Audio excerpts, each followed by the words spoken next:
कदली मंजार सूता काढ़ा कष्ट भावी एहाकु बनैबा छाड़ी दैछन्ति कि आज देखंतु बिना कष्ट रे अति सहजरे किपरि तैयारी होई परिबो ओडिया घरर असली मंजराए। प्रथमे गोटे जगह पानी नहीं सेतिरे हळदी गुंडा मिसई रखिबा। एबे मंजा को पतला करी काटी तार सूता को काढ़ी नबा। तापरे ताको छोटो क्यूब साइज काटी हळदी पानी रे पकेइबा, जोटा कि मंजा को कला हवा को दबनी। एबे गोटे कड़ाई रे आवश्यक अनुसार पानी पकई अधा चामच लुण, हळदी और मंजा पकई 10-15 मिनिट सिझिबा को छाड़ी दबा। मंजा सिझी गला परे छाणी अलगा कर रखी दबा। मंजार टेस्ट को आउ टिके द्विगुणा करिया पे एठी मो गोटे बाईगण नेइची, आलू 2टी नेइची, कखारु 100 ग्राम रे नेइची। एबे कटा आलू, बाईगण, कखारु को अल्प तेल रे हल्का नरम होला जाय भाजिबा। एबे राई पाई मसला प्रस्तुत करिबा।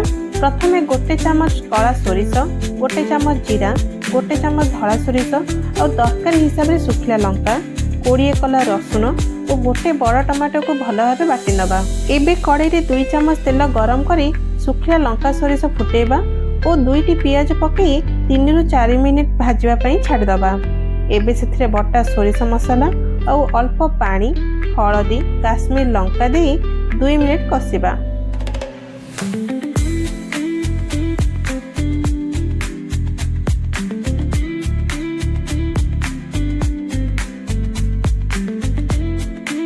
मसला कसी हो गले भाजिक रखिथिबा परिबा और सिझा मंजा को पकई 2 मिनिट रांधिबा।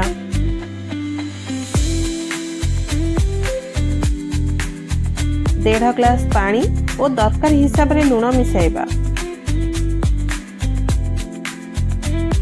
प्रथमे मु एथिरे टमाटो गोटे बाटी नेइथिली। एबे खट्टा पई गोटे टमाटो पकई घोड़ेबा और 7 मिनिट सिझिबा को छाड़ी दबा।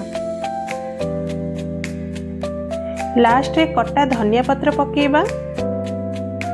देखंतु प्रस्तुत होई गला हमर स्वादिष्ट मंजराई। गरम गरम भात सहित एहार मजा नियंतु आउ कमेंट रे जणांतु ए रेसिपीटी केमिति लागिला। Thank you.